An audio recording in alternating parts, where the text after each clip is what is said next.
मुल्ला नसीरुद्दीन की बुद्धिमानी के किस्से दूर दूर तक मशहूर थे। एक दिन एक ताकतवर पहलवान उनके गांव आया। वह बड़ा घमंडी और अकड़ू था।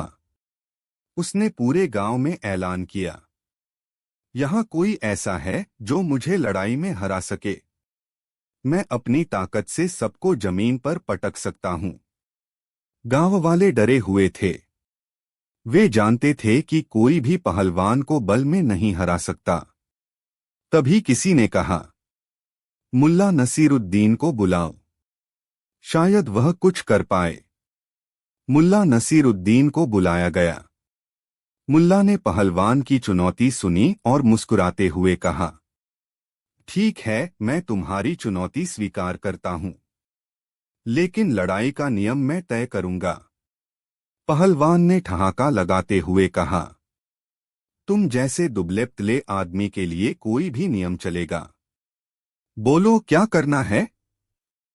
मुल्ला ने कहा, हम दोनों एक बड़ा पत्थर उठाएंगे और उसे पहाड़ की चोटी तक ले जाएंगे।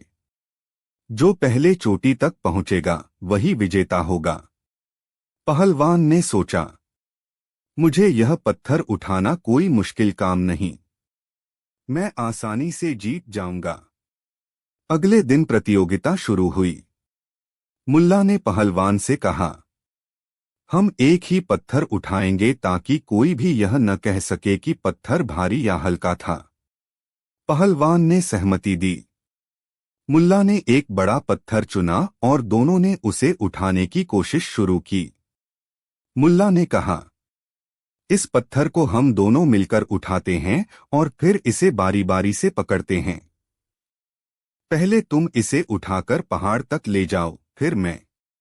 पहलवान ने सोचा, यह तो आसान है, मैं इसे उठा लूंगा और मुल्ला तो इसे अपनी बारी पर उठाने में ही हार मान लेगा। पहलवान ने पत्थर उठाया और चोटी की ओर चलना शुरू किया। पत्थर बहुत भारी था, लेकिन अपनी ताकत दिखाने के लिए वह उसे लेकर चोटी तक पहुंच गया। जब वह थकाहारा चोटी पर पहुंचा तो मुल्ला मुस्कुराते हुए बोला, वाह, तुम तो बहुत ताकतवर हो। अब पत्थर को वापस नीचे ले आओ ताकि मैं इसे अपनी बारी पर उठा सकूं। पहलवान ने गुस्से में कहा, मुझे और नीचे लेकर जाने का साहस नहीं है, मैं पहले ही थक गया हूं। मुल्ला ने हंसते हुए कहा, तो फिर मान लो कि जीत हमेशा ताकत की नहीं बल्कि बुद्धि की होती है। सीख। पहलवान को अपनी भूल समझ में आई। उसने मुल्ला की चतुराई को स्वीकार किया और गांव वालों से माफी मांगी। इस कहानी से यह सीखने को मिलता है कि केवल बल ही नहीं बल्कि बुद्धि का सही उपयोग भी हर परिस्थिति में जीत दिला सकता है। कहानी 2। एक बार की बात है, मुल्ला नसीरुद्दीन चांदनी रात में अपने घर के बाहर बैठे थे। तभी गांव के कुछ लोग उनके पास आए और मजाकिया अंदाज में बोले, मुल्ला, तुम तो बहुत होशियार हो, क्या तुम चांद को जमीन पर ला सकते हो? मुल्ला ने मुस्कुराते हुए कहा, क्यों नहीं, अगर तुम सब मेरी शर्त मानो तो मैं चांद को जमीन पर ला सकता हूं। गांव वाले उनकी बात सुनकर हैरान हो गए। उन्हें लगा कि मुल्ला मजाक कर रहे हैं। फिर भी उन्होंने उत्सुकता से पूछा, कौन सी शर्त? मुल्ला बोले, तुम सबको पूरी रात जागकर देखना होगा कि मैं चांद को कैसे जमीन पर लाता हूं। अगर कोई सो गया तो चांद जमीन पर नहीं आएगा। गांव वाले तैयार हो गए। वे सोच रहे थे कि मुल्ला आखिर क्या करेंगे। मुल्ला ने एक बड़ा तालाब चुना जो गांव के बीचों बीच था। उन्होंने सबको तालाब के पास बुलाया और कहा, तुम सब इस तालाब को ध्यान से देखते रहो, चांद अभी इसी में उतरेगा। गांव वाले तालाब के पास इकट्ठा हो गए। चांद की रोशनी तालाब के पानी में चमक रही थी और उसकी परछाई साफ नजर आ रही थी। मुल्ला ने एक लंबा बांस लिया और उसे तालाब के पानी में डुबो दिया। उन्होंने जोर से कहा, देखो, मैंने चांद को पकड़ लिया है। अब मैं उसे खींचकर बाहर निकालता हूँ। गांव वाले तालाब में चांद की परछाई को बांस के साथ हिलता डुलता देखकर यकीन करने लगे। तभी मुल्ला ने बांस को पानी से बाहर खींचा और कहा, ओह, चांद तो फिसल गया। लेकिन चिंता मत करो, अगली बार जरूर पकड़ लूंगा। गांव वाले मुल्ला की बातों और उनकी कोशिशों को देखकर हंस पड़े। उन्हें समझ में आ गया कि मुल्ला ने मजाकिया अंदाज में उनकी चुनौती का जवाब दिया है। मुल्ला ने मुस्कुराते हुए कहा, दोस्तों, चांद को जमीन पर लाना मुश्किल नहीं, बस उसे देखने का नजरिया चाहिए। अगर मन में कल्पना हो तो चांद हर जगह है। गांव वाले मुल्ला की बुद्धिमानी और उनके मजाकिया अंदाज से बहुत खुश हुए और उन्होंने चांद को जमीन पर लाने के इस मजेदार किस्से को हमेशा याद रखा। कहानी 3। झूठी गवाही से किसी को भी धोखा दिया जा सकता है, लेकिन जब न्याय की कुर्सी पर मुल्ला नसीरुद्दीन बैठा हो तो सच को छिपाना नामुमकिन है। आइए जानें कैसे मुल्ला ने अपनी चतुराई से 3 झूठे गवाहों को सबक सिखाया। गांव में 2 व्यापारियों के बीच एक बड़ा विवाद हो गया। एक व्यापारी का कहना था कि उसका सोने का सिक्कों से भरा थैला दूसरे व्यापारी ने चुरा लिया है। दूसरा व्यापारी जोर देकर कह रहा था, मैंने कोई चोरी नहीं की, यह मुझ पर झूठा आरोप है। मामला गांव की पंचायत तक पहुंचा। मुल्ला नसीरुद्दीन को इस विवाद का न्याय करने के लिए बुलाया गया। जब दोनों पक्ष अपनी अपनी बातें कह चुके तो अचानक 3 गवाह सामने आए। पहला गवाह बोला, मैंने अपनी आंखों से देखा कि दूसरा व्यापारी थैला ले जा रहा था। दूसरा गवाह बोला, मैंने उसे थैले को छिपाते हुए देखा। तीसरा गवाह बोला, मुझे पता है कि थैला कहाँ रखा गया है, मैंने उसे छिपाने में उसकी मदद की थी। गांव वाले इन गवाहियों को सुनकर हैरान थे। दूसरे व्यापारी ने चिल्लाकर कहा, ये सब झूठ बोल रहे हैं, मैंने कुछ नहीं किया। मुल्ला ने तीनों गवाहों को ध्यान से देखा। उनकी आंखों में एक शरारती चमक थी। मुल्ला समझ गया कि ये झूठ बोल रहे हैं। मुल्ला ने अपनी लाठी उठाई और गांव वालों से कहा, सच का पता लगाने का एक आसान तरीका है। मुझे एक बड़ा तवा और कुछ सूखा आटा लाकर दो। गांव वाले चकित हो गए, लेकिन मुल्ला की बात मानकर तवा और आटा ले आए। मुल्ला ने तवे पर सूखा आटा डालकर उसे आग पर रख दिया। उसने गवाहों की ओर देखा और कहा, अब मैं सच जानने के लिए इस तवे का इस्तेमाल करूंगा। तुम तीनों बारी बारी से आओ और तवे पर हाथ रखो। जो भी सच बोलेगा उसके हाथ पर कुछ नहीं होगा, लेकिन जो झूठा होगा उसका हाथ जल जाएगा। तीनों गवाह डर गए। पहला गवाह आगे बढ़ा, लेकिन जैसे ही उसने गरम तवे को देखा वह पीछे हट गया। वह घबराते हुए बोला, मुझे याद नहीं है कि मैंने क्या देखा था, शायद मैं गलत हूं। दूसरा गवाह भी डर गया और बोला, शायद मैंने कुछ और देखा था, मैं गवाही वापस लेता हूं। तीसरा गवाह सबसे ज्यादा डरपोक निकला। वह तवे के पास जाने से पहले ही घुटनों पर गिर पड़ा और कहने लगा, मुल्ला, मैं झूठ बोल रहा था, मुझे माफ कर दो। मैंने यह सब पहले व्यापारी के कहने पर किया था।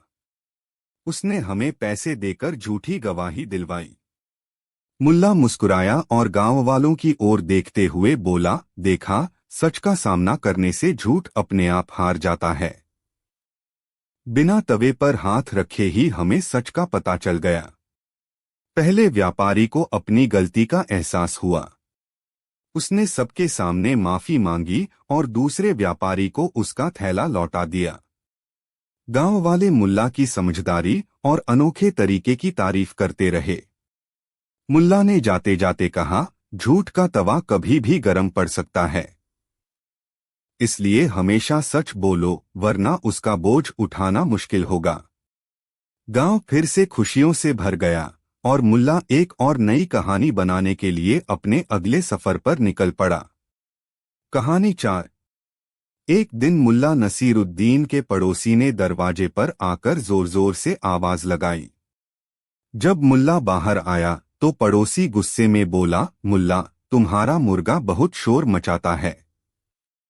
उसकी बांग के कारण मेरी सुबह की नींद खराब हो जाती है।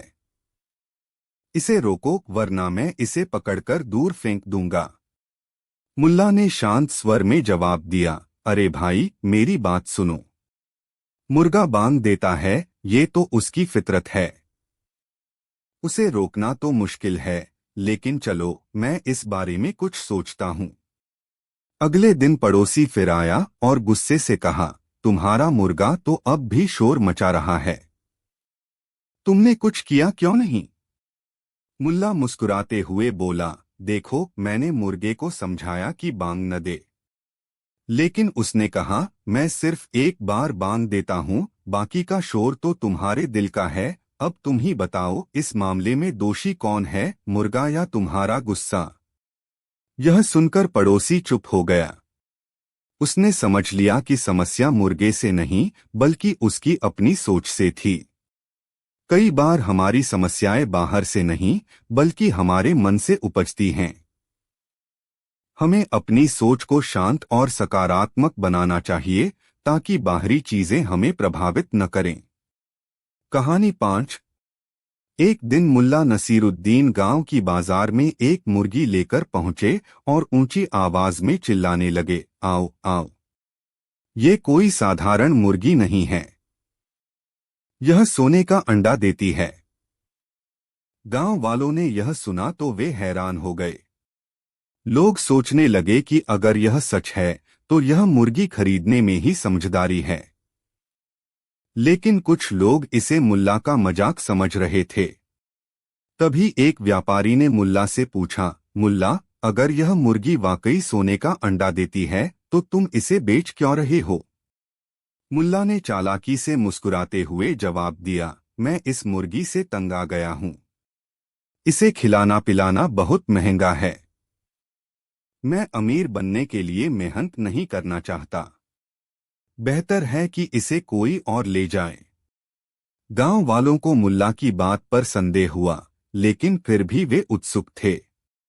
तभी एक और आदमी बोला, लेकिन मुल्ला, अगर ये सच में सोने का अंडा देती है तो हम कैसे यकीन करें? मुल्ला ने जवाब दिया, मैं इसे बेचने के लिए एक शर्त रखता हूं। यह मुर्गी केवल उसी के पास सोने का अंडा देगी जो इसे खरीदने के बाद इसे अच्छी तरह से खिलाएगा, प्यार करेगा और कभी गुस्से में इसे डांटेगा नहीं। अगर तुम ये शर्त मान सकते हो तो तुम इसे खरीद सकते हो। गांव वाले सोच में पड़ गए। हर कोई यह सोच रहा था कि अगर शर्त पूरी की जाए तो यह मुर्गी उनकी किस्मत बदल सकती है। मुल्ला ने मुर्गी की कीमत बहुत ऊंची रखी और कहा, मुर्गी की कीमत 500 अशर्फियां है। लेकिन याद रहे, यह सिर्फ एक बार का मौका है। एक लालची व्यापारी ने तुरंत 500 अशर्फियां गिनकर मुल्ला को दे दी और मुर्गी खरीद ली। उसने सोचा कि वह जल्द ही अमीर बन जाएगा। मुल्ला ने मुर्गी उसे देते हुए कहा, याद रहे, शर्त तोड़ोगे तो मुर्गी अंडा देना बंद कर देगी। कुछ दिन बाद व्यापारी ने देखा कि मुर्गी साधारण अंडे ही दे रही है। उसने गुस्से में आकर मुल्ला से शिकायत की। मुल्ला ने जवाब दिया, शर्त याद है ना? शायद तुमने इसे डांटा होगा या प्यार से नहीं रखा होगा। ये तो तुम्हारी गलती है, मेरी नहीं। गांव वालों ने यह सुनकर हंसते हुए कहा, मुल्ला, तुम तो बहुत चालाक निकले। मुल्ला मुस्कुराते हुए बोले, दोस्तों, कभी कभी बुद्धिमानी का इस्तेमाल करना भी जरूरी होता है। इस तरह मुल्ला ने अपनी समझदारी और शर्तों की मदद से एक साधारण मुर्गी को असाधारण बनाकर बेच दिया और गांव वाले उनकी चतुराई के कायल हो गए। कहानी 6। गांव में एक मिठाई वाला था जिसका रसगुल्ला और जलेबी पूरे इलाके में मशहूर थे। उसकी दुकान पर हर रोज भीड़ लगी रहती। लेकिन मुल्ला नसीरुद्दीन के पास उस दिन पैसे नहीं थे और उनका दिल मिठाई खाने के लिए तरस रहा था। मुल्ला ने सोचा, अगर मिठाई मुफ्त में मिल जाए तो मजा ही कुछ और होगा। उनकी चालाकी भरी आंखें चमकीं और उन्होंने एक योजना बनाई। मुल्ला मिठाई वाले की दुकान पर पहुंचे। मिठाई वाला उन्हें देखकर मुस्कुराया, कहो मुल्ला, आज कैसे आना हुआ? क्या लाऊं तुम्हारे लिए? मुल्ला ने कहा, भाई, मैं तुम्हारे रसगुल्ले का असली स्वाद चखने आया हूं। लेकिन पहले ये तो बताओ कि तुम इन्हें बनाते कैसे हो? मिठाई वाले ने गर्व से कहा, मुल्ला, हमारे रसगुल्ले में जो मिठास है वह किसी और में नहीं। हम इसे बड़े खास तरीके से बनाते हैं। लेकिन तुम्हें यह जानने की क्या जरूरत? मुल्ला ने सिर हिलाते हुए कहा, क्योंकि मैं सोच रहा हूं कि अगर मैं तुम्हारे रसगुल्ले बनाना सीख जाऊं तो तुम्हारी तरह नाम कमा सकूं। लेकिन क्या ये सच में इतने लाजवाब हैं? मिठाई वाला थोड़ा असमंजस में पड़ गया। उसने कहा, मुल्ला, तुम मेरी मिठाई पर शक कर रहे हो? ऐसा करो, एक रसगुल्ला खाकर देख लो। अगर स्वाद पसंद आए तो आगे की बात करेंगे। मुल्ला ने रसगुल्ला खाया और तारीफों के पुल बांध दिए। उन्होंने मिठाई वाले से कहा, तुम सच में कमाल के कारीगर हो। लेकिन रसगुल्ला खाने से मैं पूरी तरह संतुष्ट नहीं हुआ। क्या मैं एक जलेबी भी चख सकता हूं ताकि पूरी तस्वीर साफ हो सके? मिठाई वाला उनकी बातों में फंसता चला गया। उसने सोचा, मुल्ला की तारीफों से मेरी दुकान का नाम और बढ़ेगा। उसने तुरंत जलेबी भी पेश कर दी। मुल्ला ने जलेबी का स्वाद लिया और कहा, अब मुझे यकीन हो गया है कि तुम्हारे हाथ में जादू है। लेकिन एक सवाल है, क्या तुम्हारे रसगुल्ले और जलेबियां किसी राजा के दरबार में पहुंची हैं? मिठाई वाले ने झेंपते हुए कहा, नहीं, लेकिन अगर तुम चाहो तो राजा तक मेरी मिठाई का नाम पहुंचा सकते हो। मुल्ला ने गंभीरता से कहा, तो सुनो, मैं तुम्हारे लिए राजा तक बात कर सकता हूं, लेकिन इसके लिए मुझे तुम्हारी मिठाई का पूरा स्वाद समझना होगा। इसका मतलब है कि मुझे हर मिठाई चखनी होगी। आखिर राजा के लिए सही सुझाव देना है। मिठाई वाला फौरन तैयार हो गया। उसने अपनी हर मिठाई एक एक कर मुल्ला को खिलानी शुरू कर दी। रसगुल्ले, जलेबी, गुलाब जामुन, लड्डू, मुल्ला ने सब खा लिया। आखिर में मुल्ला ने पेट पर हाथ फेरते हुए कहा, भाई, अब मुझे पूरा विश्वास है कि राजा को तुम्हारी मिठाई पसंद आएगी। लेकिन एक बात सुन लो, राजा को मिठाई भेजने से पहले तुम्हें उनके दरबार में इजाजत लेनी होगी। मैं जाकर तुम्हारे लिए यह काम कर दूंगा। मिठाई वाले ने सिर झुकाकर धन्यवाद दिया। लेकिन जैसे ही मुल्ला वहां से निकलने लगे, मिठाई वाले को कुछ समझ आया। उसने चिल्लाया, अरे मुल्ला, तुमने तो मेरी सारी मिठाई मुफ्त में खा ली। मुल्ला पलटकर मुस्कुराए और बोले, अरे भाई, यह तो राजा की भलाई के लिए था और तुम्हारी दुकान का प्रचार भी हुआ। अगली बार के लिए मिठाई तैयार रखना। कहानी 7। एक बार की बात है, मुल्ला नसीरुद्दीन के घर के पास रहने वाला एक पड़ोसी रोज शिकायत करता था। कभी कहता, तुम्हारा गधा बहुत शोर मचाता है, तो कभी तुम्हारे घर से बहुत धुआं निकलता है। मुल्ला इन बातों को मुस्कुराकर टाल देता, लेकिन पड़ोसी शिकायत करना नहीं छोड़ता। एक दिन पड़ोसी मुल्ला के घर आया और बोला, मुल्ला, तुम्हारे गेट के पास जो पेड़ है उसकी छाया मेरी दीवार पर पड़ती है। यह मेरी दीवार है और तुम्हारे पेड़ की छाया यहाँ नहीं आनी चाहिए। इसे तुरंत काट दो। मुल्ला ने उसकी बात सुनी और कहा, ठीक है, मैं इसका हल निकालता हूँ। अगले दिन मुल्ला ने गांव वालों को बुलाया और सबके सामने पड़ोसी से कहा, तुम्हारी शिकायत बिल्कुल सही है, लेकिन मुझे समझ में नहीं आ रहा कि पेड़ को काटूं या फिर दीवार को हटाऊं। तुम ही बताओ, तुम्हारी दीवार यहाँ पहले आई थी या मेरा पेड़? पड़ोसी चुप हो गया क्योंकि पेड़ वहां सालों से था, जबकि उसकी दीवार उसने हाल ही में बनाई थी। वह गुस्से में बोला, मुझे बहस नहीं करनी, बस छाया को यहां से हटाओ।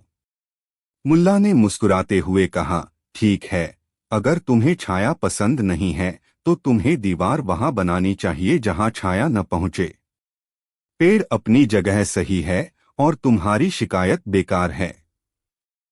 जो चीजें प्राकृतिक हैं उन पर किसी का हक नहीं होता। गांव वाले हंसने लगे और पड़ोसी को अपनी बेवजह शिकायत की शर्म महसूस हुई। उसने माफी मांगी और उस दिन के बाद से कभी शिकायत नहीं की। दूसरों की छोटी छोटी बातों पर शिकायत करना केवल समय बर्बाद करता है। जीवन में चीजों को स्वाभाविक रूप से स्वीकार करना सीखें। कहानी 8। एक बार की बात है, मुल्ला नसीरुद्दीन के गांव में चोरी की घटनाएं बढ़ गईं।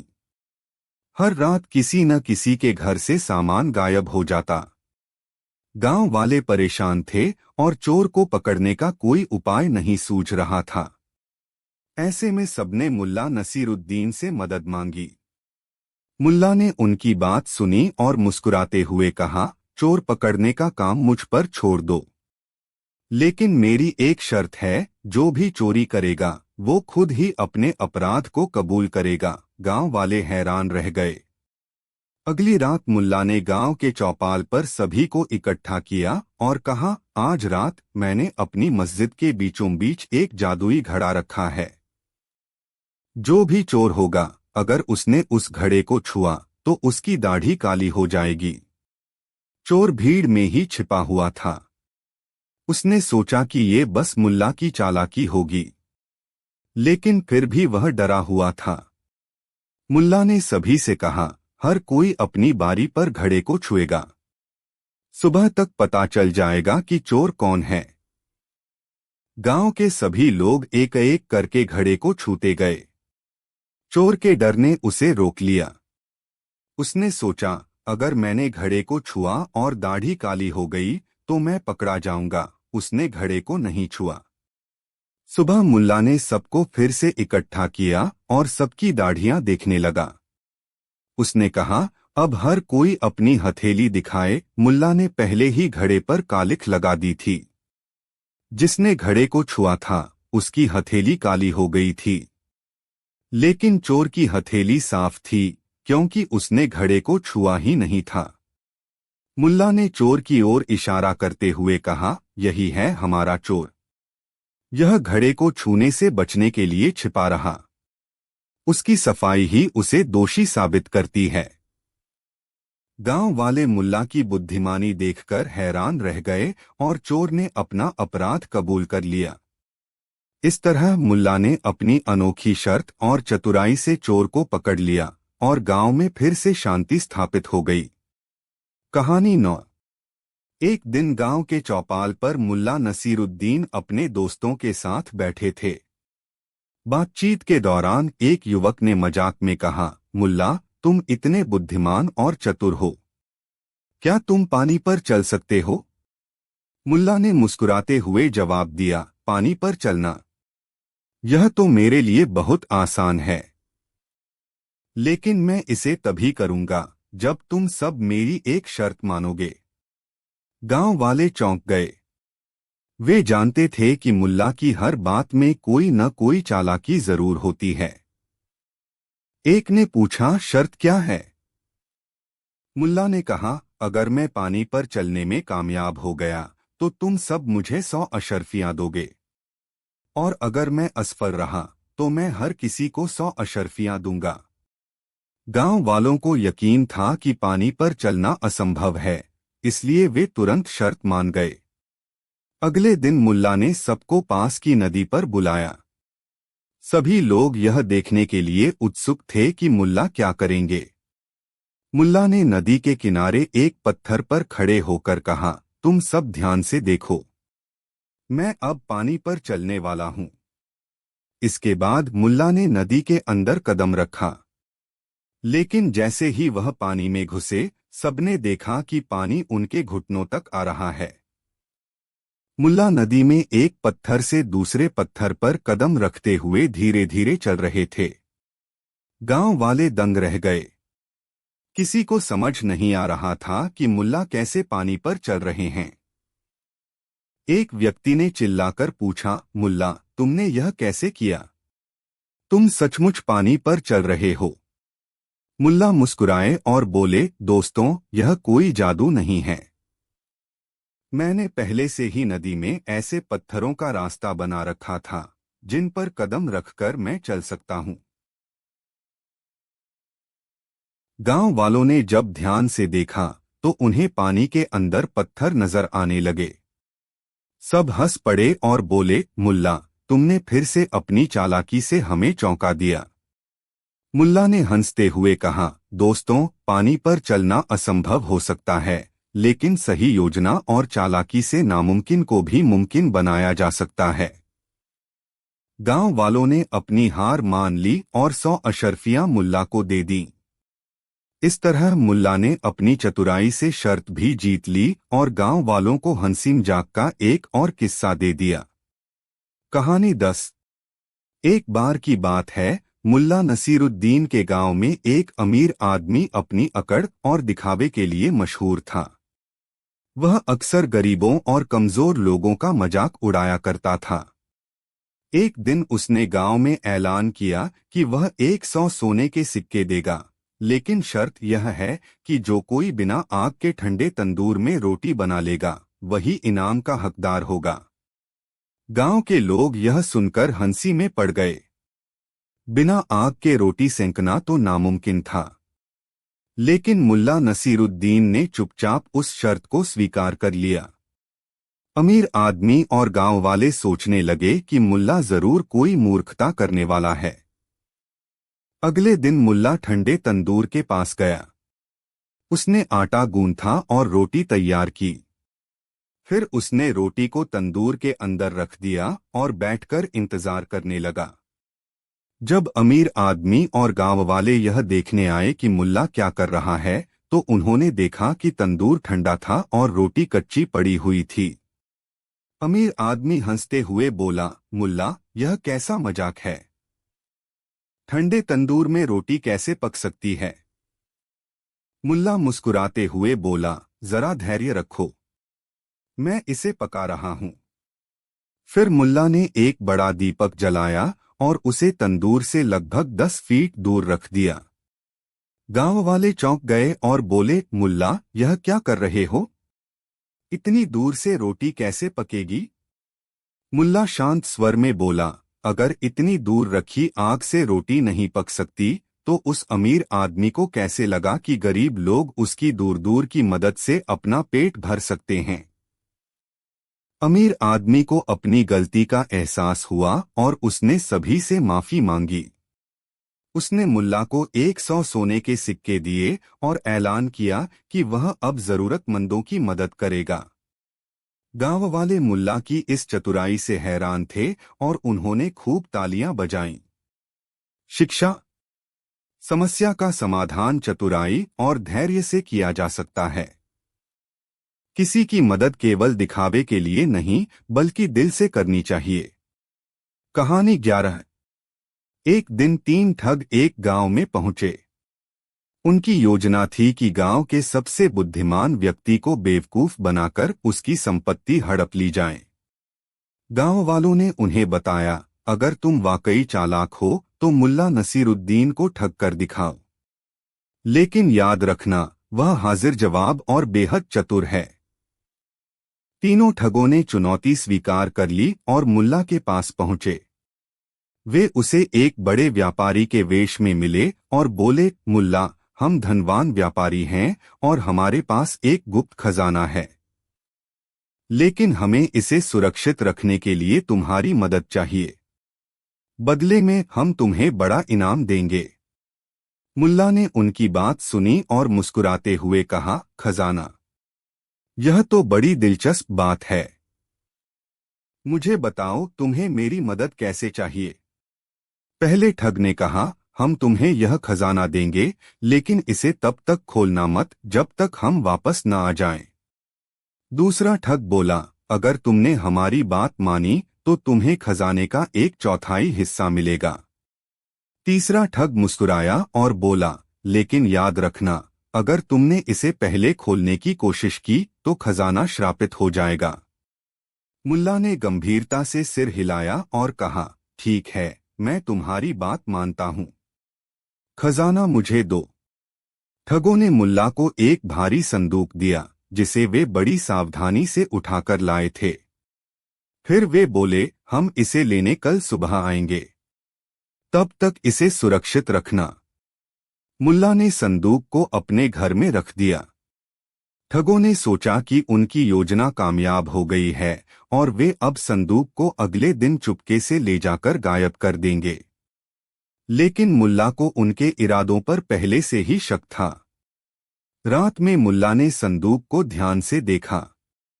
उसने इसे खोला और पाया कि अंदर पत्थरों और मिट्टी के अलावा कुछ नहीं था। वह हंस पड़ा और बोला, अच्छा, तो यह है इन ठगों का खजाना। अगली सुबह तीनों ठग वापस आए और बोले, मुल्ला, खजाना ठीक है न? मुल्ला ने शांत स्वर में कहा, बिल्कुल ठीक है। लेकिन तुमसे पहले मैं एक आदमी से मिला था जिसने बताया कि यह खजाना चोरी का है। इसलिए मैंने इसे काजी को सौंप दिया। अब वह इसकी जांच कर रहे हैं। अगर तुम इसके असली मालिक हो तो काजी के पास जाकर प्रमाण दे सकते हो। तीनों ठग चौंक गए। वे एक दूसरे को देखने लगे और बोले, काजी, लेकिन हमने यह खजाना मेहनत से कमाया था। मुल्ला मुस्कुराया और बोला, तो फिर डरो मत, जाओ और सच साबित करो। अगर तुम झूठे हो तो काजी तुम्हें सजा देंगे। तीनों ठग डर गए। वे जान गए कि उनका झूठ पकड़ा जाएगा। बिना कुछ कहे वे गांव से भाग गए। गांव वाले यह सब देखकर हंसने लगे। उन्होंने मुल्ला से पूछा, मुल्ला, अगर ये ठग वापस आते तो तुम क्या करते? मुल्ला ने मुस्कुराते हुए कहा, तब मैं उन्हें काजी के पास ले जाता, जहां वे सच बोलने पर मजबूर हो जाते। चालाकी का जवाब हमेशा समझदारी से देना चाहिए। कहानी का अंत। इस तरह मुल्ला ने अपनी चालाकी से ठगों को सबक सिखाया और गांव में हंसी खुशी का माहौल बना दिया। कहानी 12। गांव में 3 घनिष्ठ मित्र रहते थे, सईद, फारूक और हसन। इनकी दोस्ती इतनी गहरी थी कि कोई भी परेशानी हो, ये एक दूसरे का साथ छोड़ते नहीं थे। लेकिन एक दिन एक छोटी सी बात पर उनकी बहस इतनी बढ़ गई कि वह एक दूसरे से बात करना तक छोड़ने लगे। सईद का कहना था, जो कुछ भी होता है वह ईश्वर की इच्छा होती है, हमें बस उसके फैसलों को स्वीकार करना चाहिए। फारूक ने तुरंत इसका विरोध किया, नहीं, हमें अपनी मेहनत पर विश्वास करना चाहिए। बिना मेहनत के कोई भी सफलता नहीं मिलती। हसन ने बीच में कूदते हुए कहा, सही बात है, लेकिन कभी कभी भाग्य भी बहुत महत्वपूर्ण होता है। जो मेहनत के बावजूद सफल नहीं हो पाता वह भाग्य का शिकार होता है। गांव वाले इनकी बहस को देखकर हैरान थे। तीनों दोस्त जो कभी एक दूसरे के बिना नहीं रहते थे, अब आपस में बात तक नहीं कर रहे थे। गांव में इसे लेकर हलचल मच गई और आखिरकार मुल्ला नसीरुद्दीन को बुलाया गया। मुल्ला नसीरुद्दीन ने तीनों को गांव के चौराहे पर बुलाया और कहा, मैं समझता हूं कि तुम्हारी बहस बड़ी ही गंभीर हो गई है, लेकिन यह मुद्दा सुलझाने का कोई सरल तरीका है। तुम तीनों के पास जो अलग अलग विचार हैं, उनमें से हर एक में कुछ सच्चाई जरूर है। अब मैं तुम्हें एक मजेदार उदाहरण देता हूं जो तुम्हारे दिमाग में हलचल पैदा करेगा। मुल्ला ने पास ही खड़े एक व्यापारी से कहा, भैया, क्या तुम मुझे 3 चीजें दे सकते हो? व्यापारी ने कहा, क्या चाहिए मुल्ला? मुल्ला ने 3 चीजें मंगवाई, एक छोटा सा सिक्का, एक ताजे फल का टुकड़ा और एक पुराना जूता। मुल्ला ने सबसे पहले सिक्का हाथ में लिया और कहा, यह सिक्का है।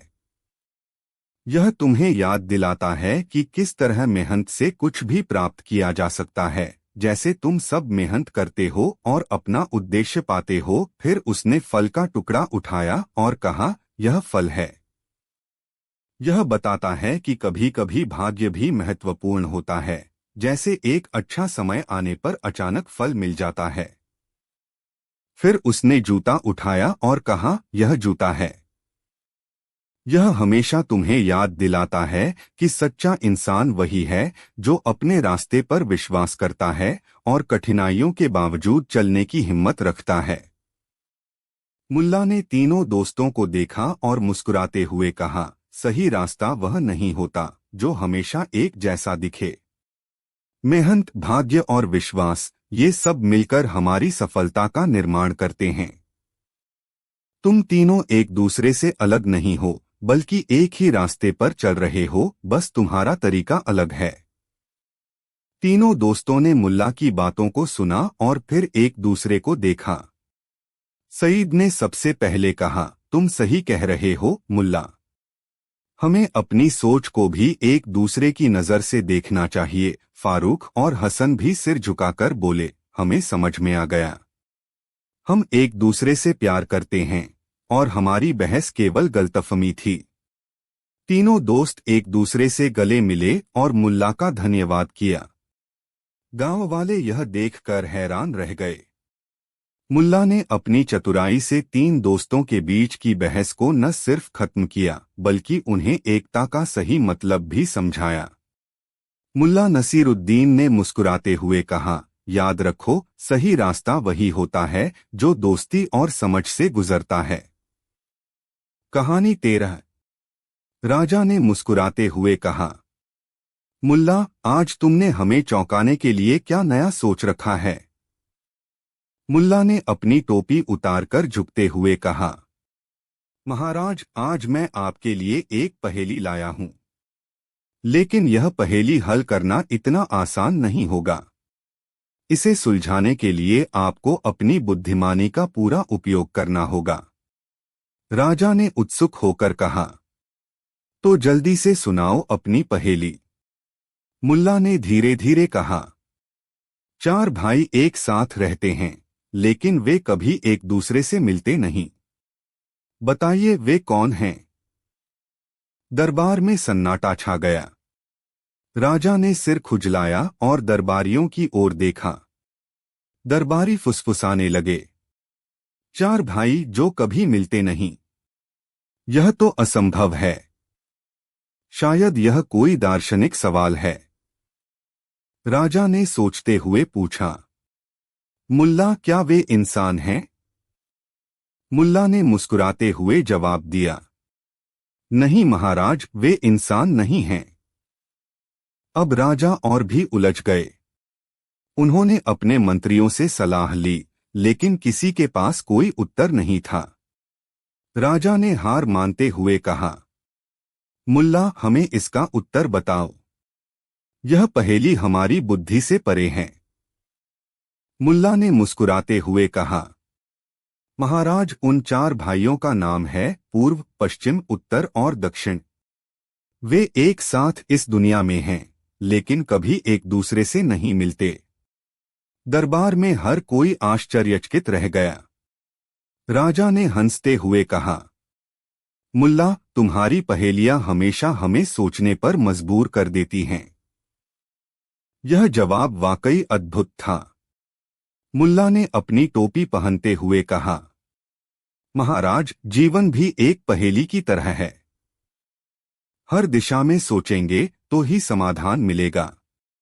राजा ने मुल्ला की बुद्धिमानी की सराहना की और बोले, लेकिन मुल्ला, अब मेरी बारी है। बताओ, ऐसा क्या है जो हमेशा ऊपर की ओर जाता है, लेकिन कभी वापस नीचे नहीं आता? मुल्ला थोड़ा मुस्कुराए और बोले, महाराज, इस सवाल का जवाब मैं कल दूंगा।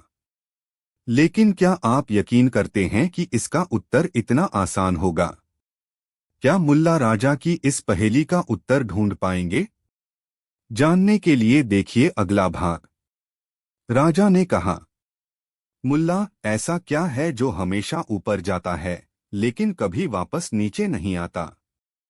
सोचकर जवाब देना, क्योंकि इस बार पहेली आसान नहीं है। मुल्ला ने राजा को झुककर प्रणाम किया और बोले, महाराज, आपके सवाल में गहराई है। इसका उत्तर देने के लिए मुझे थोड़ा समय चाहिए। कल सुबह मैं इसका जवाब लेकर आऊंगा।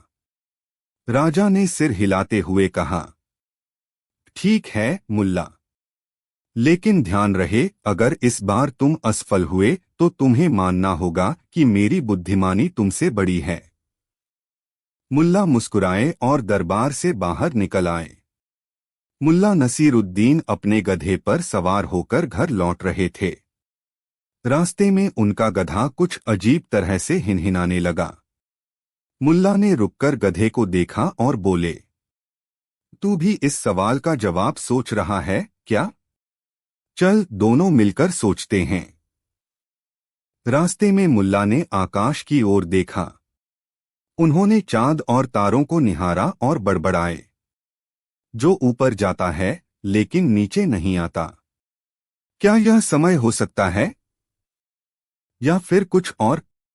मुल्ला ने गधे को थपथपाते हुए कहा, चल गधे भाई, राजा का सवाल तो हल करना ही होगा। अगली सुबह मुल्ला नसीरुद्दीन समय पर दरबार पहुंचे। दरबार पहले से ही खचाखच भरा हुआ था। सभी को इंतजार था कि मुल्ला इस बार क्या जवाब देंगे। राजा ने उन्हें देखकर मुस्कुराते हुए कहा, तो मुल्ला, क्या तुम्हारे पास मेरे सवाल का जवाब है?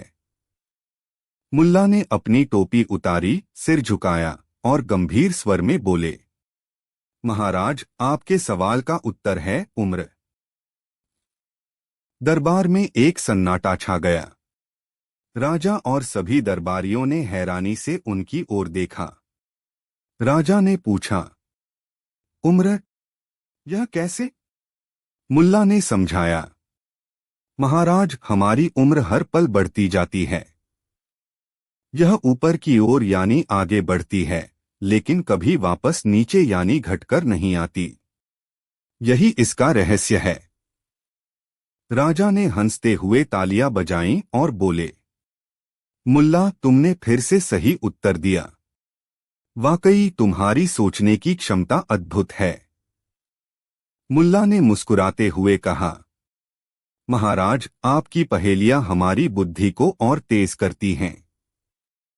और हर बार आप हमें सिखाते हैं कि सोच की कोई सीमा नहीं होती। कहानी 14। एक बार की बात है, मुल्ला नसीरुद्दीन अपने गधे पर सवार होकर राजा के दरबार पहुंचे। दरबार में हमेशा की तरह विद्वानों और मंत्रियों का जमावड़ा था। राजा, जो अपनी तीव्र बुद्धि के लिए प्रसिद्ध थे, पहेलियों को सुलझाने का बड़ा शौक रखते थे। जैसे ही मुल्ला दरबार में पहुंचे, राजा ने मुस्कुराते हुए कहा, मुल्ला, आज क्या अनोखी बात लेकर आए हो? मुल्ला ने अपना तुर्की टोपी उतारते हुए सिर झुकाया और बोले, महाराज, आज मैं आपके लिए एक ऐसी पहेली लेकर आया हूं, जिसका हल अगर आप दे देंगे तो मैं मान लूंगा कि आप दुनिया के सबसे बड़े ज्ञानी हैं।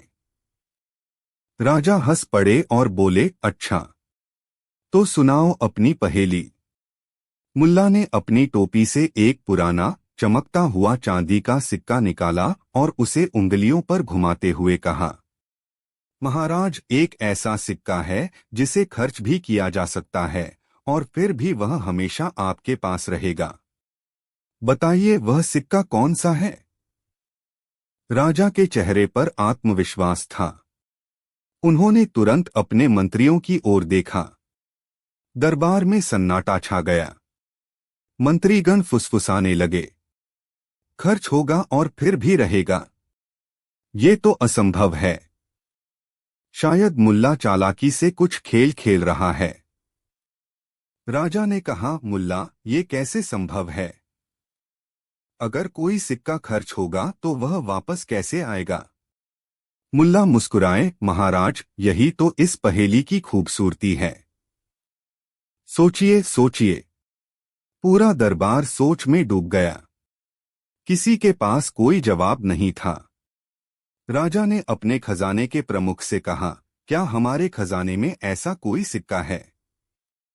मुख्य खजांची ने सिर झुका लिया, महाराज, ऐसा सिक्का तो मैंने कभी नहीं देखा।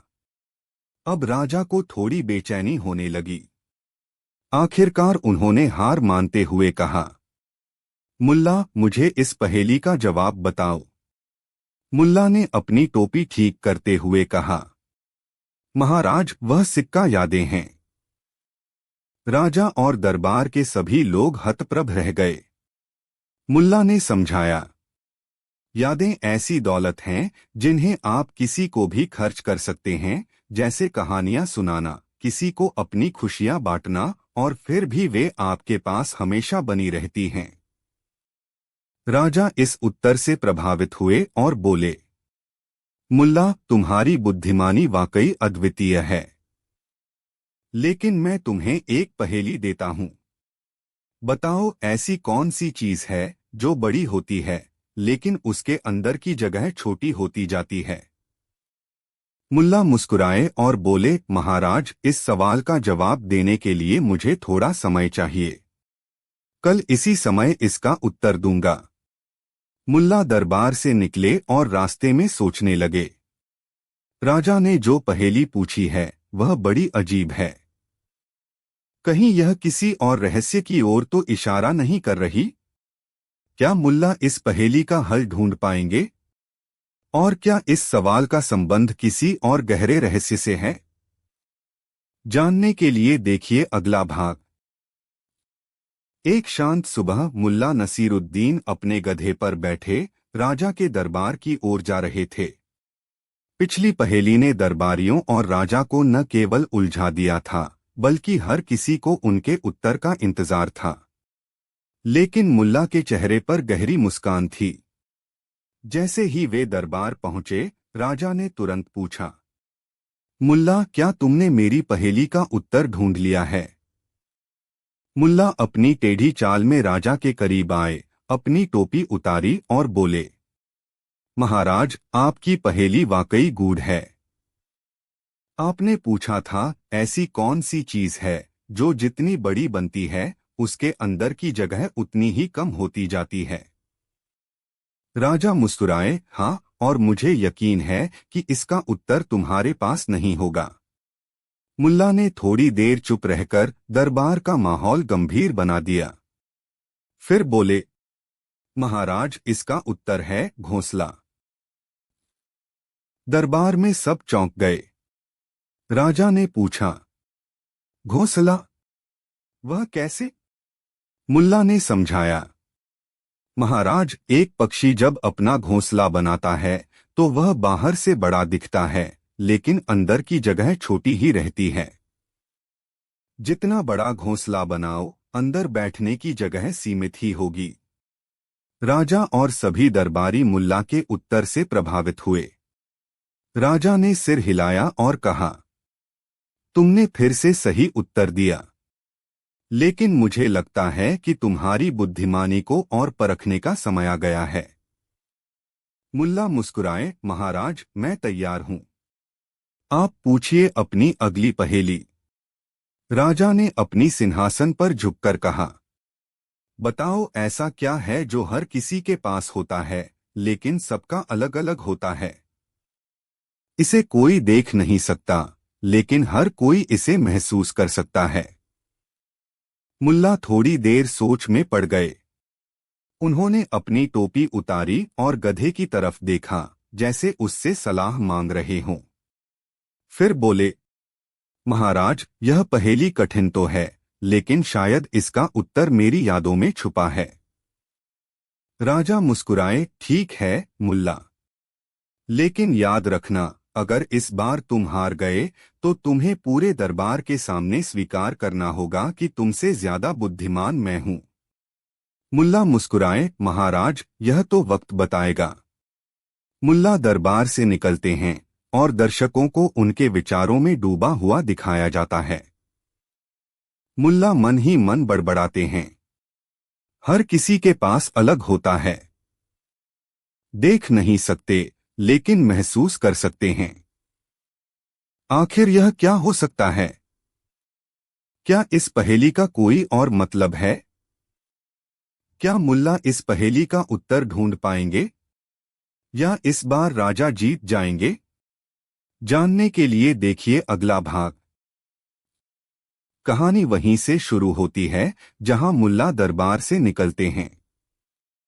मुल्ला नसीरुद्दीन अपने गधे पर सवार होकर घर की ओर जा रहे थे। रास्ते में उनके गधे ने अजीब तरीके से सिर हिलाना शुरू कर दिया। मुल्ला ठहर गए और मुस्कुराते हुए बोले, तो तू भी सोच रहा है गधे भाई? चलो तुम्हारी सलाह ले ही लेते हैं। गधा एक तरफ देखने लगा और उसी दिशा में मुल्ला ने ध्यान दिया। वहां एक किसान अपने खेत में मेहनत कर रहा था। मुल्ला के चेहरे पर अचानक एक चमक आई, जैसे उन्हें पहेली का उत्तर मिल गया हो। अगले दिन मुल्ला नसीरुद्दीन पूरे आत्मविश्वास के साथ राजा के दरबार पहुंचे। दरबार में राजा और सभी दरबारी उनकी प्रतीक्षा कर रहे थे। राजा ने पूछा, मुल्ला, तो क्या तुमने मेरी पहेली का उत्तर खोज लिया है? मुल्ला ने विनम्रता से सिर झुकाया और बोले, महाराज, आपकी पहेली का उत्तर है सोच। राजा और दरबारियों ने हैरानी से पूछा, सोच? यह कैसे? मुल्ला ने समझाया, महाराज, सोच हर इंसान के पास होती है। यह हर किसी की अलग अलग होती है। कोई इसे देख नहीं सकता, लेकिन हर कोई इसे महसूस करता है। और आपकी यह पहेली मुझे सोचने पर मजबूर कर गई। राजा हतप्रभ रह गए। उन्होंने तालियां बजाईं और बोले, मुल्ला, तुमने एक बार फिर साबित कर दिया कि तुम्हारी बुद्धिमानी अतुलनीय है। लेकिन मुझे बताओ, जब तुम इसे हल कर रहे थे तो तुम्हारे मन में क्या चल रहा था? मुल्ला ने मुस्कुराते हुए कहा, महाराज, मैं सोच रहा था कि असली जीत उत्तर खोजने में नहीं, बल्कि सोचने की प्रक्रिया में है। राजा ने हंसते हुए कहा, तुमने बिल्कुल सही कहा मुल्ला। लेकिन अगली बार मैं तुम्हारे लिए और भी कठिन पहेली लेकर आऊंगा। दरबार हंसी और तालियों की गूंज से भर गया। मुल्ला ने अपने गधे को इशारा किया और दरबार से बाहर निकलते हुए मन ही मन मुस्कुराए। राजा से जीतना आसान है, लेकिन उनके सवाल हमेशा गहरे रहस्य में डूबे होते हैं। देखते हैं अगली बार वह क्या पूछते हैं। सभी लोग उनकी बुद्धिमानी की प्रशंसा कर रहे थे। राजा ने मुल्ला की ओर देखा और मुस्कुराते हुए बोले, मुल्ला, तुम हर बार अपनी तेज बुद्धि से हमें चौंका देते हो। लेकिन मैं अब तुम्हें एक आखिरी सवाल पूछता हूं। अगर तुम इसका उत्तर दे पाए तो मैं मान जाऊंगा कि तुमसे बड़ा ज्ञानी कोई नहीं है। मुल्ला ने विनम्रता से सिर झुकाया और बोले, महाराज, पूछिए, मैं तैयार हूं। राजा ने गहरी सांस ली और कहा, बताओ, ऐसा क्या है जो जन्म से हमारे साथ आता है, हमारे जीवन भर साथ रहता है और हमारी मृत्यु के बाद भी कभी हमारा पीछा नहीं छोड़ता? दरबार में गहरी खामोशी छा गई। सभी दरबारी सोचने लगे, लेकिन किसी को कुछ समझ नहीं आया। मुल्ला ने थोड़ी देर के लिए अपनी आंखें बंद की, जैसे वे इस सवाल के भीतर छिपे रहस्य को महसूस करने की कोशिश कर रहे हों। फिर उन्होंने मुस्कुराते हुए कहा, महाराज, इसका उत्तर है हमारा नाम। राजा और दरबारियों ने आश्चर्य से उनकी ओर देखा। मुल्ला ने आगे कहा, हमारा नाम ही वह चीज है जो हमारे जन्म से लेकर मृत्यु तक हमारा साथ निभाता है। लोग हमारी मृत्यु के बाद भी हमें हमारे नाम से याद करते हैं। यह हमारी पहचान है जो समय के साथ भी नहीं मिटती। राजा ने हंसते हुए तालियां बजाईं और बोले, मुल्ला, तुमने एक बार फिर अपनी बुद्धिमानी का प्रमाण दिया है। आज से मैं यह स्वीकार करता हूं कि तुम मेरे दरबार के सबसे ज्ञानी और चतुर व्यक्ति हो। दरबार तालियों की गूंज से भर गया। मुल्ला ने सिर झुकाया और बोले, महाराज, ज्ञान साझा करने से बढ़ता है। आपकी पहेलियां मुझे भी सोचने और सीखने का अवसर देती हैं। यह सब आपकी कृपा है। मुल्ला नसीरुद्दीन ने अपने गधे को पुकारा और दरबार से विदा ली। वह गधे पर सवार होकर मुस्कुराते हुए बोले, जिंदगी भी एक पहेली है।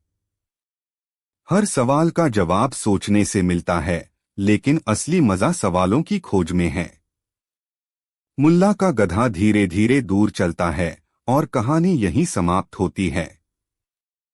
कभी कभी जिंदगी के सवालों के जवाब हमारे अंदर ही होते हैं। सोचिए, समझिए और मुस्कुराते रहिए। कहानी 15। गांव के चौपाल पर बैठे लोग मजाक मजाक में अपनी काबिलियत दिखाने की डींगे हाँक रहे थे। किसी ने कहा, मैंने एक बार इतनी तेज दौड़ लगाई कि खरगोश भी पीछे रह गया। तो किसी और ने कहा, मैंने एक बार बिना आग के चाय बना दी। मुल्ला नसीरुद्दीन यह सब सुनकर मुस्कुराए और बोले, तुम सबकी बातें तो ठीक हैं, लेकिन मैं एक ऐसा काम कर सकता हूं जो तुम में से कोई नहीं कर सकता। मैं अंधेरे में खाना चुराकर खा सकता हूं और किसी को पता भी नहीं चलेगा। यह सुनते ही सब हंसी में फूट पड़े।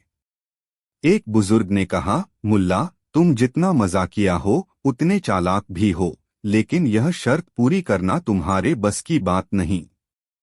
मुल्ला ने अपनी पगड़ी ठीक करते हुए कहा, तो फिर शर्त लगा लो। अगर मैं यह काम कर दूं, तो हर कोई मुझे इस चौपाल का सबसे होशियार इंसान मानेगा। शर्त लग गई। रात को चौपाल पर गांव के सभी लोग जमा हो गए। मुल्ला ने कहा, आज रात मैं अंधेरे में जाकर खाना चुराऊंगा और सुबह सभी को सबूत दूंगा। लेकिन एक शर्त है, कोई मुझे रोकेगा नहीं और कोई पीछे नहीं आएगा। गांव वाले तैयार हो गए। मुल्ला ने अपना लोटा उठाया और चुपचाप अंधेरे में निकल गए। रात बीत गई। सुबह चौपाल पर सभी उत्सुक थे कि मुल्ला अब क्या कहानी लेकर आएंगे। तभी मुल्ला वहां पहुंचे, एक बड़े से बर्तन में कुछ खाना लेकर। उन्होंने बर्तन खोला और गांव वालों को दिखाया। सभी चौंक गए, बर्तन में कुछ नहीं था। मुल्ला ने मुस्कुराते हुए कहा, यह देखो, मैंने अंधेरे में सबसे बड़ा खजाना चुराया है, तुम सबकी रातों की नींद। गांव वाले हंसने लगे, लेकिन तभी एक नौजवान खड़ा होकर बोला, मुल्ला, यह तो मजाक हुआ, पर सच बताओ, तुम रात को गए कहाँ थे? मुल्ला ने गहरी सांस ली और कहा, सच जानने के लिए तुम्हें मुझसे एक और शर्त लगानी होगी। अगर मैं तुम्हारे मन की बात समझ लूं तो? गांव वाले हैरान हो गए। कौन सी शर्त? क्या मुल्ला नसीरुद्दीन के दावे में कोई और रहस्य छिपा है? और यह मन की बात का क्या मतलब? अगले भाग में क्या मुल्ला नसीरुद्दीन सचमुच किसी के मन की बात जान सकते हैं? और उस नौजवान की असली मंशा क्या थी? जानने के लिए बने रहिए।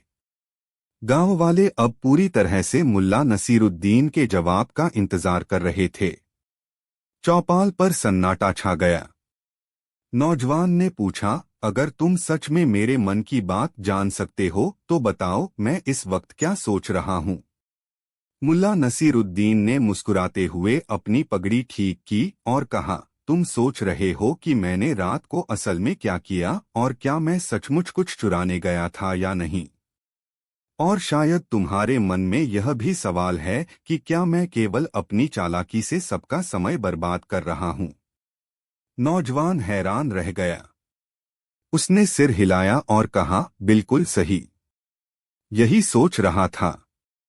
मुल्ला ने गहरी सांस लेते हुए कहा, तो सुनो, मैं सच में रात को कुछ चुराने गया था, लेकिन मैंने कोई सामान नहीं चुराया। मैंने एक अमीर सेठ की हवेली पर जाकर उसकी अलमारी के ताले को ध्यान से देखा। मैं कोई ताला नहीं तोड़ सकता था, इसलिए मैंने वहां रखे सूखे मेवे और मिठाई के थाल को बस देखकर वापस आ गया। गांव वाले चौंक गए। लेकिन मुल्ला, तुमने खाना चुराया क्यों नहीं? मुल्ला ने हंसते हुए कहा, क्योंकि मैं ये साबित करना चाहता था कि चोरी करने के लिए अंधेरे की जरूरत नहीं, बल्कि हिम्मत और ईमान की कमी चाहिए। मेरे लिए अंधेरे में कुछ चुराना आसान था, लेकिन मैं तुम्हें यह सिखाना चाहता था कि जो तुम्हारे पास नहीं है, उसे लेने की चाह रखना ही सबसे बड़ी चोरी है। और यही तुम्हारे मन की बात जानने का रहस्य है। जब मैं तुम्हारी आंखों और सवालों को पढ़ सकता हूँ, तो मन तक पहुँचना मुश्किल नहीं। गांव वाले मुल्ला की इस चालाकी और ईमानदारी से हंस पड़े। नौजवान ने कहा, मुल्ला, तुमने सच में हमें हंसी के साथ एक बड़ा सबक भी सिखा दिया। मुल्ला ने पगड़ी उतारकर सबको सलाम किया और मुस्कुराते हुए बोले, तो अगली बार जब कोई शर्त लगानी हो तो यह मत भूलना कि मुल्ला नसीरुद्दीन की चालाकी के सामने हर शर्त बेकार है। गांव में हंसी ठिठोली का दौर शुरू हो गया।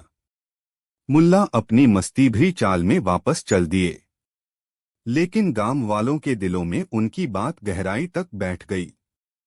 कहानी 16। गांव का एक व्यापारी हमेशा मुफ्तखोरी के रास्ते ढूंढता था। उसने सुना कि मुल्ला नसीरुद्दीन बड़े मेहमानवाज हैं और जो भी उनके घर जाता है उसे पेट भर खाना मिलता है। एक दिन उसने सोचा, क्यों न मुल्ला के घर जाकर आज पेट भर दावत उड़ाई जाए। वह साफ कपड़े पहनकर चेहरे पर मीठी मुस्कान लिए मुल्ला के घर पहुंचा। दरवाजा खटखटाया और जैसे ही मुल्ला बाहर आए, व्यापारी बोला, मुल्ला साहब, मैं आपकी ख्याति सुनकर यहाँ आया हूँ। सुना है कि आप मेहमानों का दिल खोलकर स्वागत करते हैं। क्या मुझे भी आपकी मेहमानवाजी का हिस्सा बनने का मौका मिलेगा? मुल्ला उसकी मंशा तुरंत समझ गए। उन्होंने मन ही मन मुस्कुराते हुए कहा, अरे, आपका स्वागत है व्यापारी साहब। आइए, अंदर आइए। आज आपके लिए मेरी खास किचन में कुछ ऐसा बनेगा जो आपने पहले कभी नहीं चखा होगा। मुल्ला ने व्यापारी को किचन में बिठाया और कुछ बर्तन निकालने लगे। वह व्यापारी से बोले, भाई, तुम्हारे जैसे खास मेहमान के लिए मैं एक ऐसा व्यंजन बनाऊंगा जिसे खाकर तुम इसे जीवन भर याद रखोगे। बस थोड़ा धैर्य रखो। फिर मुल्ला ने एक खाली बर्तन उठाया, उसमें थोड़ा पानी डाला और चूल्हे पर रख दिया। व्यापारी ने सोचा, यह क्या पक रहा है? इसमें तो न मसाला है, न दाल, न सब्जी, लेकिन उसने चुपचाप इंतजार किया। मुल्ला धीरे धीरे उस बर्तन में हल्दी, नमक और एक चुटकी आटा डालने लगे। फिर उसे बड़े उत्साह से हिलाते हुए बोले, वाह, इसकी खुशबू तो कमाल की है। व्यापारी साहब, आपका पेट भरने वाला है। कुछ देर बाद मुल्ला ने बर्तन से पतला सा सूप एक कटोरी में परोसा और व्यापारी के सामने रख दिया। व्यापारी ने हैरानी से पूछा, मुल्ला साहब, यह क्या है? मुल्ला ने बड़े गर्व से कहा, यह है लालच का सूप। जितना ज्यादा लालच उतना पतला खाना। खाइए और स्वाद का आनंद लीजिए। व्यापारी को अपनी गलती का एहसास हो गया। उसने सिर झुकाकर कहा, मुल्ला साहब, आपने मेरी आंखें खोल दी। मैं अपनी चालाकी और लालच के चक्कर में आपकी किचन तक आ गया। मैं वादा करता हूं कि अब मेहनत और ईमानदारी से ही खाना खाऊंगा। मुल्ला ने मुस्कुराते हुए कहा, याद रखो, मेहनत से कमाया गया भोजन ही सबसे स्वादिष्ट होता है। जैसे ही व्यापारी जाने के लिए उठा, मुल्ला ने उसे टोका और कहा, लेकिन रुको, तुम्हारी लालच की कहानी यहीं खत्म नहीं होती। मुझे लगता है तुम्हारे पिछले कुछ कारनामों के बारे में मुझे और भी कुछ सुनने को मिला है। व्यापारी का चेहरा सफेद पड़ गया। उसने हकलाते हुए कहा, मेरा मतलब है मुल्ला साहब, कौन सी कहानी? मुल्ला मुस्कुराए और बोले, यह बात अभी नहीं, लेकिन जल्द ही पूरा गांव इसे जान जाएगा। क्या तुम तैयार हो, या अब भी कुछ छिपाने की कोशिश करोगे? आखिर मुल्ला ने ऐसा क्या सुना था? और क्या व्यापारी की लालच की असली कहानी अब खुलने वाली है? जानने के लिए अगले भाग में तैयार रहिए। क्या हर लालच के पीछे कोई बड़ा रहस्य छिपा होता है? और क्या मुल्ला नसीरुद्दीन की तीखी बुद्धि इस रहस्य को उजागर कर पाएगी? आज की कहानी उसी व्यापारी से जुड़ी है जिसने मुफ्त का खाना खाने की कोशिश की थी। लेकिन इस बार मामला सिर्फ लालच का नहीं बल्कि कुछ और गहरा था। उस दिन मुल्ला नसीरुद्दीन की बात सुनकर व्यापारी परेशान हो गया। मुल्ला ने क्या सुना होगा? क्या मेरी किसी और चालाकी का पता चल गया है? वह यह सोचते हुए रात भर सो नहीं सका। अगले दिन वह छिपते छिपाते बाजार में आया। उसने हर जगह निगाह दौड़ाई कि कोई उसके बारे में बातें तो नहीं कर रहा। तभी उसे मुल्ला नसीरुद्दीन बाजार के बीचों बीच खड़े नजर आए। वह गांव वालों को कुछ मजेदार बात सुना रहे थे। जैसे ही व्यापारी ने पास जाकर सुना, मुल्ला कह रहे थे, दोस्तों, हर आदमी के पास एक चमचमाता सिक्का होता है। वह सिक्का उसकी ईमानदारी है। अगर कोई इसे धूल से ढकने की कोशिश करे तो धूल ज्यादा दिन तक छिप नहीं सकती। आखिरकार सच सबके सामने आ ही जाता है। व्यापारी का चेहरा पीला पड़ गया। उसने सोचा, क्या मुल्ला मेरे बारे में बात कर रहे हैं? अगर उन्होंने मेरी किसी चालाकी का पर्दाफाश किया तो मेरा सारा व्यापार खत्म हो जाएगा। उसने मुल्ला से सीधा सामना करने की सोची। वह उनके पास पहुंचा और बनावटी मुस्कान के साथ बोला, मुल्ला साहब, यह तो बड़ी गूढ़ बातें हैं। लेकिन आप मुझे क्यों घूर रहे हैं? क्या आपके मन में मेरे लिए कुछ खास है? मुल्ला ने गहरी मुस्कान के साथ जवाब दिया, अरे व्यापारी साहब, मैं तो बस यह सोच रहा था कि आप कल के सूप का स्वाद भूल गए होंगे। क्यों न आज मेरे घर आकर कुछ और खास खाएं। इस बार मैं आपको सच का पराठा खिलाऊंगा। व्यापारी को मुल्ला की बातों में छिपे इशारों का अंदाजा नहीं हुआ, लेकिन डर के मारे वह मुल्ला के साथ उनके घर चला गया। वहां मुल्ला ने व्यापारी को बैठाया और एक बड़ा पराठा परोसते हुए कहा, इसे खाओ। लेकिन याद रखना, इसे चबाना मुश्किल हो सकता है। सच हमेशा आसान नहीं होता। जैसे ही व्यापारी ने पहला निवाला लिया, उसे पराठे के अंदर से कागज का एक छोटा सा टुकड़ा मिला। व्यापारी ने उसे खोलकर पढ़ा। उसमें लिखा था, क्या तुम्हें याद है 1 महीने पहले गांव का अनाज अचानक कैसे गायब हो गया था? व्यापारी का चेहरा डर से सफेद पड़ गया। उसने कागज को तेजी से मुट्ठी में दबा लिया और कहा, मुल्ला साहब, यह मजाक है न? मुल्ला ने गंभीरता से कहा, यह मजाक नहीं है। मुझे सब पता चल चुका है। अब यह तुम पर निर्भर करता है कि सच खुद सामने लाओ या मुझे सबके सामने लाना पड़े। व्यापारी ने हकलाते हुए कहा, मुल्ला साहब, मैं सब बताने को तैयार हूं, लेकिन मुझे थोड़ा वक्त चाहिए।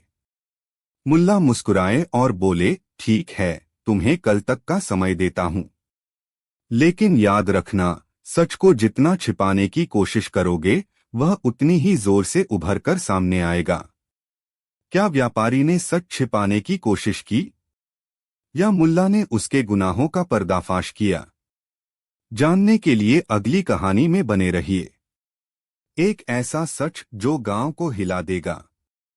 क्या होता है जब लालच का पर्दा हटता है और उसके पीछे छिपा अंधेरा सबके सामने आता है?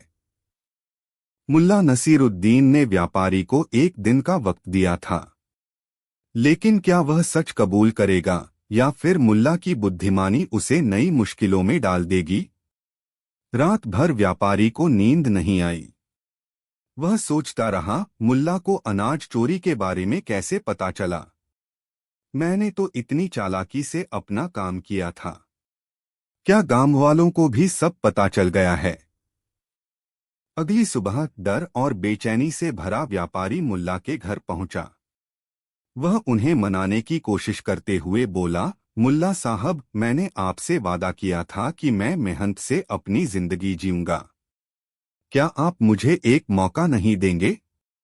मुल्ला ने मुस्कुराते हुए कहा, मैंने तुम्हें सच बोलने का मौका दिया था। अगर तुमने अब भी अपनी बात छिपाई तो वह तुम्हारे लिए और भारी पड़ेगा। मुल्ला ने व्यापारी को अपने साथ बाजार ले जाने का फैसला किया।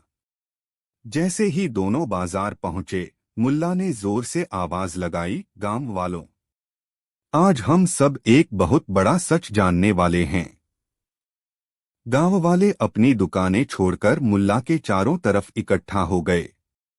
सभी उत्सुकता से पूछने लगे, मुल्ला, कौन सा सच? क्या बात है? मुल्ला ने व्यापारी की ओर इशारा करते हुए कहा, यह व्यापारी आज हम सबके सामने अपनी एक बड़ी भूल का खुलासा करेगा। जो सच यह बताएगा वह सिर्फ इसकी गलती नहीं बल्कि हमारी भी आंखें खोलेगा। व्यापारी ने डरते हुए कहा, मुल्ला साहब, मैं तो बस एक साधारण व्यापारी हूं।